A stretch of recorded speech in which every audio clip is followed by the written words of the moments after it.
319वां दिन। नए अहदनामा में से आज की तलावत इब्रानियों के नाम पौलुस रसूल का खत, उसका 12वां बाब 14वीं आयत से लेकर 29वीं आयत तक। सबके साथ मेल मिलाप रखने और उस पाकीज़गी के तालिब रहो जिसके बगैर कोई खुदावंद को ना देखेगा। गौर से देखते रहो कि कोई शख्स खुदा के फजल से महरूम ना रह जाए।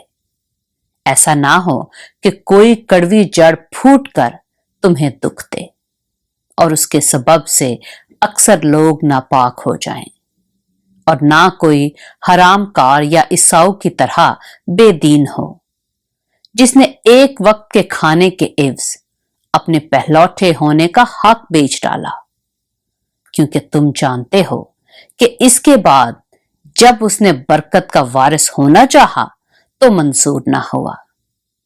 चुनाचे उसको नियत की तब्दीली का मौका ना मिला। गो उसने आंसू बहा बहा कर उसकी बड़ी तलाश की। तुम उस पहाड़ के पास नहीं आए जिसको छूना मुमकिन था, और वो आग से जलता था, और उस पर काली घटा और तारीकी और तूफान और नरसिंगे का शोर और कलाम करने वाले की ऐसी आवाज थी जिसके सुनने वालों ने दरखास्त की कि हमसे और कलाम ना किया जाए, क्योंकि वो इस हुक्म की बर्दाश्त ना कर सके कि अगर कोई जानवर भी उस पहाड़ को छुए तो संसार किया जाए। और वो नजारा ऐसा डरावना था कि मूसा ने कहा, मैं निहायत डरता और कांपता हूं। बल्कि तुम सैयून के पहाड़ और जिंदा खुदा के शहर यानी आसमानी यरूशलेम के पास और लाखों फरिश्तों और उन पहलौठों की आम जमात यानी कलीसिया जिनके नाम आसमान पर लिखे हैं, और सबके मुनसिफ खुदा और कामिल किए हुए रासबाजों की रूहें, और नए अहद के दरमियानी यसु और छिड़काव के उस खून के पास आए हो जो हाबिल के खून की निस्बत बेहतर बातें कहता है।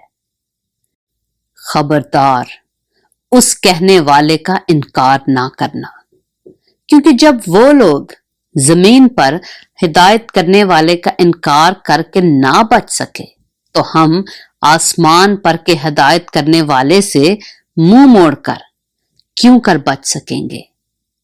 उसकी आवाज ने उस वक्त तो जमीन को हिला दिया, मगर अब उसने ये वादा किया है कि एक बार फिर मैं फक्त जमीन ही को नहीं बल्कि आसमान को भी हिला दूंगा। और ये इबारत के एक बार फिर इस बात को जाहिर करती है कि जो चीजें हिला दी जाती हैं मखलूक होने के बायस टल जाएंगी, ताकि बेहिली चीजें कायम रहें। बस हम वो बादशाही पाकर जो हिलने की नहीं, उस फजल को हाथ से ना दें जिसके सबब से पसंदीदा तौर पर खुदा की इबादत खुदा तरसी और खौफ के साथ करें, क्योंकि हमारा खुदा भस्म करने वाली आग है। पाक कलाम के पढ़े और सुने जाने पर खुदावंद की बरकत हो।